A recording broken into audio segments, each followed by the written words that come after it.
The following video is a step-by-step guide to how I aced my CFA Level 1 examination. In the next few minutes, I'll be talking about what I believe is the best way to approach these exams, the number of hours you should put into your study, and what are the absolute essentials that you will need during your preparation. I will also teach you a few simple hacks that 90% of students writing these exams don't know about.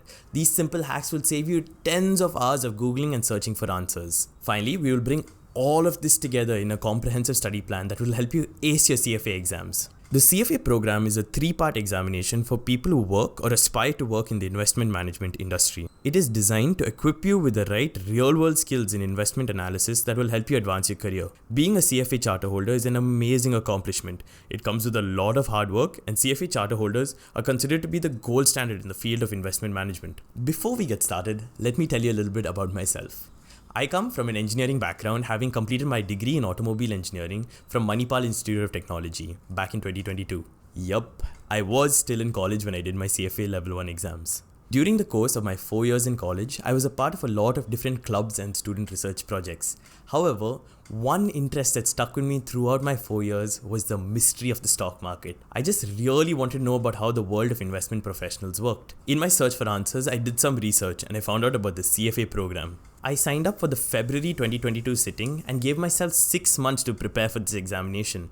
Although I have heard of people who've passed this exam in much shorter time frames, my objective was to learn as much as I could and not just throw up formulas in the exam center. Now that you guys have an idea of what's in store for you, let's get right into it.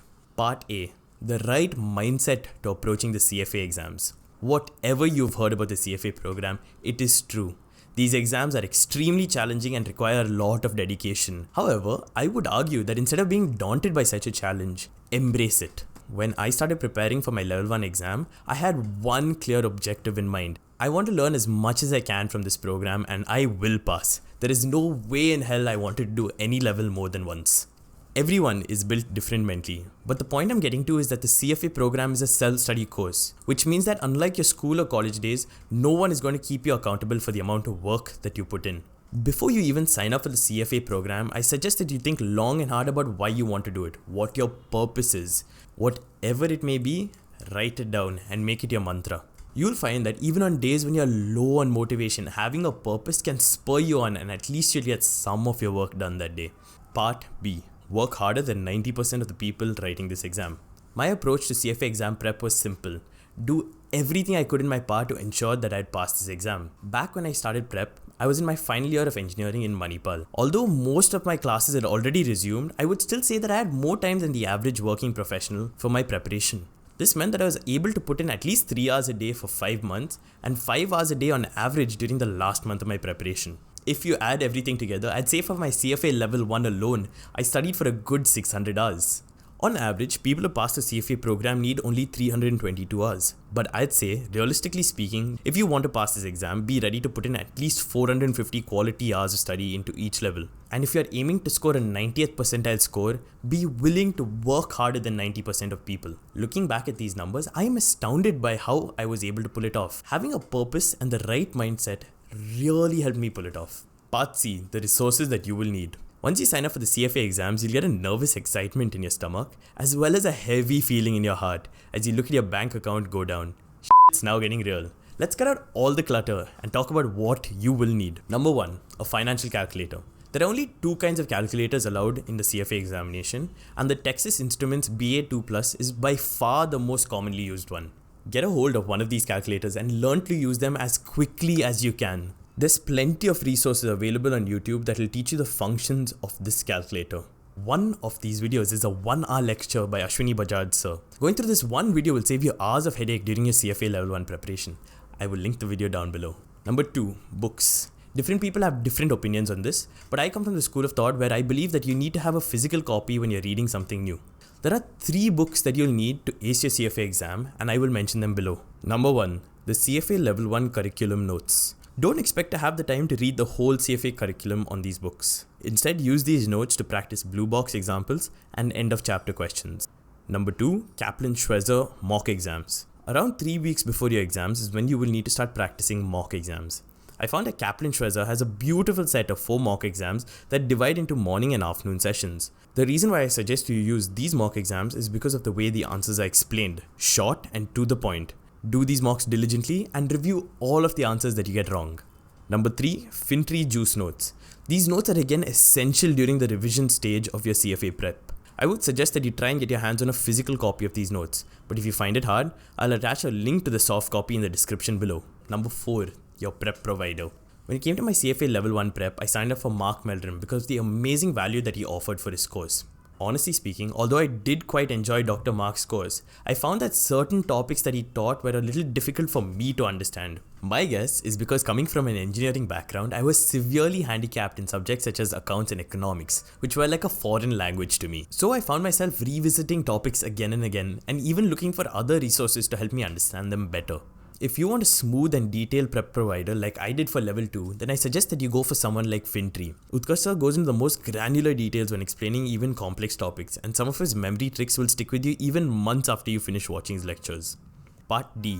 Gamify your study preparation. So now you've made your mind up, signed up for the exam, bought all the right books and financial calculators, and are ready to begin your CFA prep. What I strongly suggest that you do is that you gamify your approach to preparing for these exams. How did I go about this? Well, the CFA LMS uses something known as knowledge points to keep track of your progress. Every time you finish a certain learning outcome, you would be rewarded with these points. What I found was that tracking the knowledge points that I was scoring each day, along with monitoring the number of hours I was putting in, gave me 2 ways of keeping myself on track and motivated. On days where I might not have had time to put in all the hours, I'd let myself off the hook if I at least finished my knowledge points target for the day. And on days where I was struggling to complete my point quota, I took solace in the fact that I'd at least put in the work. I try to make my studying process less mechanical and more like a video game. Every percentage that I completed got me closer to completing my syllabus and felt like leveling up. Just small hits of dopamine that kept me motivated during this marathon. I have the exact study tracker that I use linked below, and you guys can use it and customize it to suit your needs. It's really simple to use. Completing your syllabus at least once is a must. You should target to complete your level 1 syllabus at least 23 days before your exam. I would say completing the whole syllabus 1 month before your exam is ideal. Take notes, write down formulas, and solve the end of the chapter questions of each reading diligently. If you get anything wrong, mark those answers with a star. Part 5. 1 month before the exam. Let's say you finished your whole CFA exam syllabus 1 month before the exam. Now what? Certain topics are completely theory based and need to be revised multiple times, otherwise you'll find it easy to forget them. Ethics is a key example of this. Easy to learn, easy to forget, and has the most weightage in your exam syllabus. The best resource for ethics is the CFA Institute textbook. Here, each standard and substandard have detailed examples. Read through them and mark the ones that you get wrong. There is also a beautiful crash course on YouTube by Sanjay Saraf sir, which I will link below. When it comes to revising other subjects, take the time to go through the notes that you've prepared and also practice the start end of chapter questions. These are the questions that you got wrong during your first round of preparation and are most likely to test your patience. Stick with it and complete them. Give yourself 14 days to complete your entire revision. Once you're done with your revision, you will have an idea of what topics you're weak in or haven't completely understood. This is where the next resource will be incredible, the FinTree CFA Crash Course. In this crash course, Utkarsh sir spends close to 50 hours covering every subject in your level 1 syllabus in complete detail. Even if you do feel well prepared, I strongly suggest that you watch this crash course on 1.5x speed. There are a lot of breaks as well, so you'll find yourself flying through the crash course. Aim to finish this course in 5 days. Take notes wherever you can and follow along using the juice notes that you ordered earlier. At no point during my preparation was I even remotely confident, but after finishing the FinTree crash course, I was looking forward to my exams. Really can't recommend it enough. Part 6. 10 days before your exam. So guys, you made it to the last 10 days before your exam. It is easy to feel tired or overconfident at this point, but please don't slow down. You've literally sacrificed months to get to this point. Now is the time to start solving mock exams. I suggest that you do the Kaplan mocks simply because they have a short and to the point answers. At this point, you already know your level 1 syllabus well, but muscle memory is something that might not be going for you. Practicing mock exams and reviewing the answers that you get wrong can be a really powerful confidence building exercise. I would strongly suggest that you complete at least 2 out of 4 mock exams from Kaplan. You don't have to complete a mock exam in one sitting, and I wouldn't even suggest that you time yourself. Take your time and make a habit of reading each question carefully. It'll really help enhance your attention to detail. Once you're done with the mock, highlight the questions that you get wrong and then look up the correct answer. I would say that if you're able to score above 65% in the last Kaplan mock that you take, you are looking pretty good. Move on to doing the CFA mock exams. The CFA mock exams are the creme de la creme of your preparation. All your months of hard work have brought you finally to this moment. Each candidate gets 2 mock exams to complete. So make sure that you have 2 full days to solve these mock exams. I'd suggest that you start the morning session around 8 am, finish by 10:30 and review your answers for at least a couple of hours. Start your afternoon session at 3 pm after a decent break and review your answers for the rest of the day.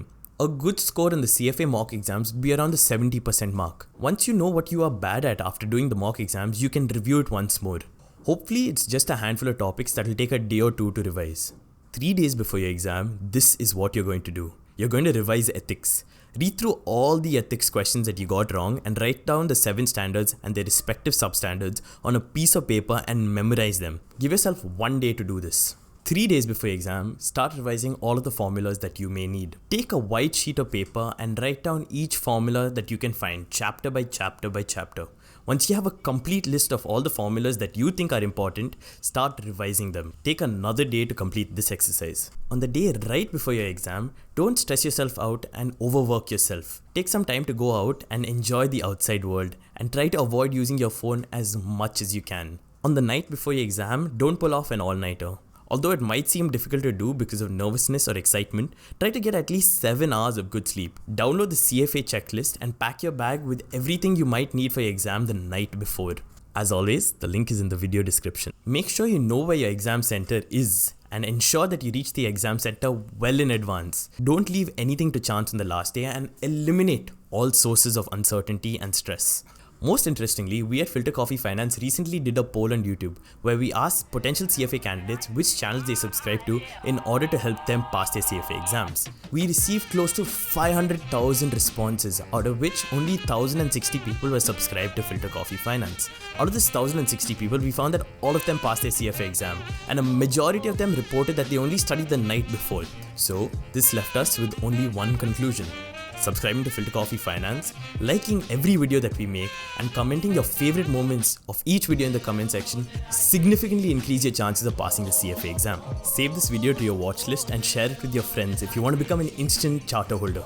That's all for this week, guys. Until we meet again, this is Filter Coffee Finance signing off.